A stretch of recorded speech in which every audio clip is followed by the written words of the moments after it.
Welcome to the Arsenal Fans Beat, brought to you by Arsenal Fans for Arsenal Fans globally. Do you know that the 5 years of Arteta in Arsenal has seen Arsenal's financial status going from strength to strength? According to Deloitte's recent statistics, Arsenal is now among the top league earners in the world, coming only second behind Real Madrid, who has double digits earning. And Arsenal, between the 2023 and 2024 season, earned about $717 million in total revenue across the board, from broadcast rights, advertising rights, commercial rights, and revenue coming from match day. And yet, Arsenal are still being plummeted with the slow syndrome of getting players into the club. The question is, what is holding back Arsenal from getting the right kind of players? When Real Madrid earned their double digit, they got Mbappe, they got Henry, and other players. But Arsenal only went for players like Kai Havertz and Calafiori. But yet, everybody blames Arteta for not getting the right kind of players. The question today is, who is to blame for Arsenal's woes? Because at the current position that Arsenal find themselves in the league, it is because they had injury woes across the board, and yet were unable to have a strong bench to come and relieve those that are playing well that earned injury, or at the end of the day earns a card that is going to give them suspension from every other match. But now, Nene, what you have to say about the challenge that Arsenal is finding themselves? Because at the point, everybody is calling Arteta, he's stubborn, he's not doing the right thing. But you can't be stubborn because you have the right players to help you adapt to the strategy you want to apply. But on the other hand, if you don't have the right kind of players, you become lethargic in carrying out some kind of decision making you have to implement in a match. So what you just do is make use of what you have. Sometimes it works for you, sometimes it doesn't. So who is to blame for the challenges that Arsenal is facing? Well, I'm glad at least you're one of the people that was saying, nah, it's Arteta, even though I was telling you that, no, this is not really Arteta. Although, yes, Arteta make few mistakes in terms of changing roles, doing exchanges with players, but I always say this, Arteta is not responsible for signing players. He might say to the person in charge, the sporting director, so I want this player. But what if there's no money to get that player? We'll go for a player that maybe has a similar style of play and get them. We wanted Modric. We are slow negotiation. Unfortunately, we aren't able to get Modric. We get Trossard, and Chelsea gets Modric. And now we the fans are happy because Modric didn't do as expected. Yes, and we are lucky with Trossard. Not until this season that he has few lapses, but so far he has been coming back to his form. So we are Trossard, and Trossard has been good for us. Arsenal has always been like this since the days of Arsene Wenger. People are only blaming the coach. That's how people started saying Arsene Wenger is a stingy coach. He won't buy players, he won't do this, he won't do that. But let's going back to those days, you can now see that this is not the coach's fault. Neither the directors also. This is the cause of the owners, the ones that are in charge. Because even the person that is in charge of finance can't give out money besides getting approval from the owners. Yeah. So if the owners aren't willing to spend, these people are business people. They don't see Arsenal as maybe a football club. They see Arsenal as an investment. As long as they are making their profit, whether or not to win trophies, like they don't care. Hence, they are making their money. And we know we are making money. Arsenal is making money from the fans and other things, sponsorship, ambassadorship and other things. We are making money. Okay, now, sorry, let me hold you there. Okay. Now, fans or viewers, the challenge here is there's something they call in law aiding and abetting. If somebody is doing something wrong and you are there, you know that you're supposed to do something to correct that malaise, and somehow you decide to ignore it because you feel it's not of your business, you just allow it to go. In law, you are there. It's called aiding and abetting. Why we always call on Arteta yes, the money is not in his pocket. I always said it in the time past that even when Arsene Wenger was the coach of Arsenal, we had this issue. People say, that man, he too crab it. You know, the spend money. But the question is, Arsene Wenger is a typical management man. He knows how to protect the image of the organization he works with. Even when they're doing the wrong thing, he will go out there and portray them as doing fantastic. He will tell you, we're looking at the market, we're looking at the right options. And that's the same thing Mikel is doing. So that is what I'm saying. That is why the owners still fall on the shoulders of Arteta. Because if you know that they're not giving you what you want to get to the top, Arteta's idea when he joined Arsenal was to win the Champions League and the Premier League within the first 3 years. He didn't have the right kind of player. He needed to do a clear out of the players that he met. And today, he has his identity all imprinted on the club. And one of the things that we cannot take away from Arteta is because he's been able to unite the fan base. He's been able to create a working structure for the club. And the unison and love, the passion that used to be there in the past has returned. Yeah. But it has even grown. yes. So now, accepting what the Kroenkes are doing shows that he's culpable. From Grapevine, we heard that when Arsene Wenger resigned from the club, and they went for Luis Enrique. And Luis Enrique laid out the plans of what he needed to take Arsenal to the next level. And look at, this is my transfer chest. If I need to coach your club, these are the players that I need. Arsenal ran away because they feel this guy, or rather felt that this guy is going to promote our financial standing.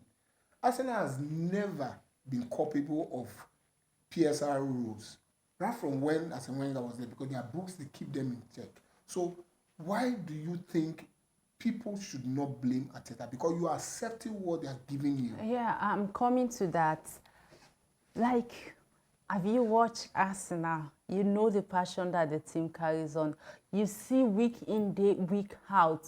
You see these players killing themselves to get a result.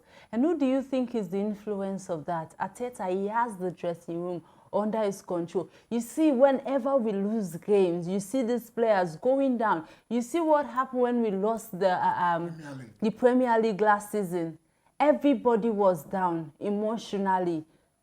Arteta unite the players. He is in charge, like I said earlier, of the dressing room.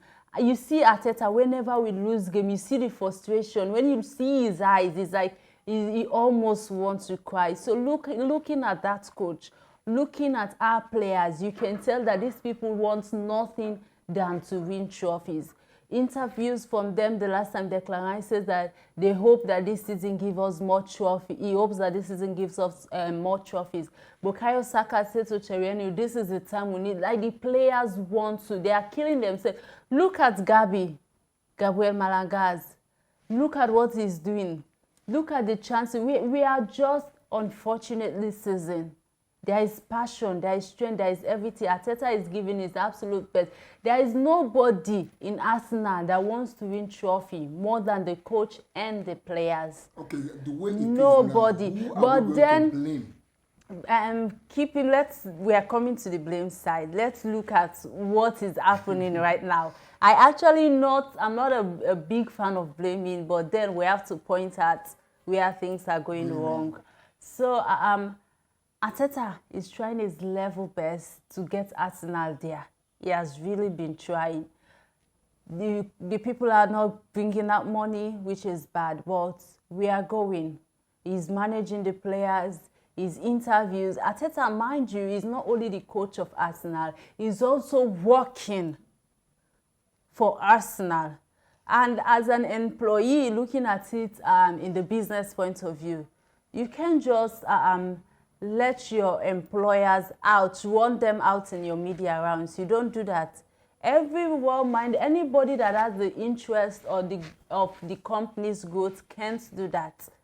You see, when they ask him all the time, he doesn't answer direct question. He doesn't say yes, he doesn't say no. That's one thing you learned from Arsene Wenger. Exactly. So you can't okay, let's look at it in this manner. I am working for you. You have your flaws, you're not doing the right thing, but I can't, as your communication head, I can't go out there and be telling people that this is what is happening, this is what is happening inwards. No.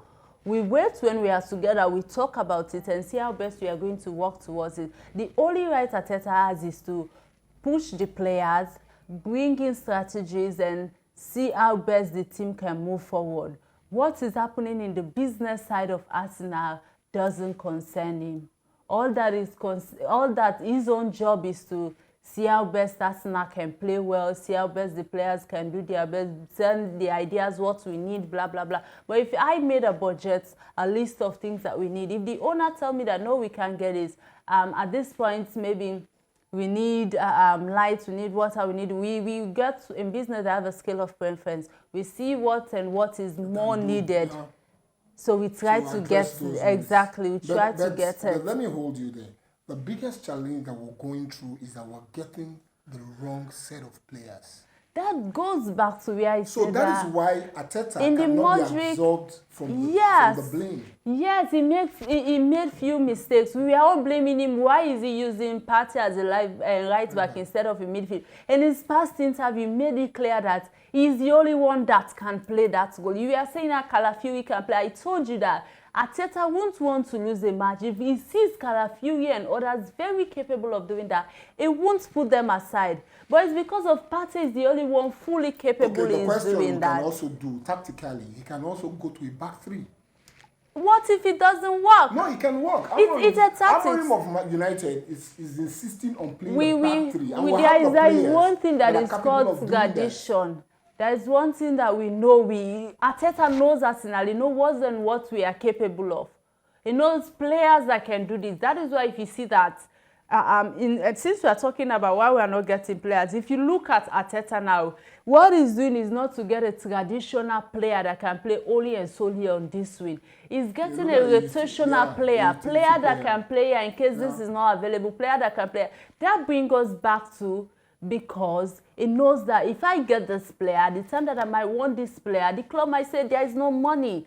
So that is why he's looking for players that can play versatile role. Okay, now, how do we get out of this conundrum? Because it has become a conundrum, and that is affecting our title challenge. How do we walk out of it and become a better team? Because you cannot be second in the league of top earners in the world behind Real Madrid, and yet you are floundering and doing all this nonsense that we're doing as a club. Exactly. The passion, the emotion of the fans. You look at one fan the other day was like saying, look, I've supported Arsenal as a young boy. Now I'm married, you understand? And I have a child. For how long am I going to continue with this pain? It's painful, so honestly. How long? What is the panacea for this conundrum we find ourselves? We can't deny one thing. Arteta has been great. We need to give him his flowers. Solution is what we want now. Yes, the only solution here is that these people have to give out the money. We can't continue to do this. If we want this player, we are going to look at the low budget of this particular player. To give him money? Because I don't know. The January transfer market is ending in a week's time. Yes. And yet we have been pitted to get so players. Mamouche has gone to we've been pitched to get players, various players that have gone to various club sides. And now we're talking about Cunha. Everybody wants Cunha in the Premier League now. Now we're talking about Benjamin Sesko. We just keep, you know what we're good at? Highlighting talent. So what do we do Picking now? out talent Who do we can hit? pay. Should we get the banners out for the Kroenkes? I think that is what we need to do. We as the fans also need to show these people that, listen, we are not happy. Give us what we want. That's exactly what I'm waiting for Nene to say. She has hit the nail on the head. Give us what we want. It's so frustrating. For the Kroenkes. It's getting frustrating. Arsenal fans are no longer patient. Somebody humorously said, if you want to date somebody, date an Arsenal fan because they are patient. So our patience is running out of, we cannot, it's running out, we cannot accommodate it again. So this is how it's been on this edition of Arsenal Fans Beat. We want you to ensure that you continue to enjoy, to subscribe, and to like and share every video that was sent to you. Anytime will come your way. Because this channel belongs to you. We are building a larger community together. From Nene today. Get us strikers and a winger, please. So, that is to the Kroenkes and Arteta. But it will come your way again. And may yours sincerely, Kennedy Okezi Cherry.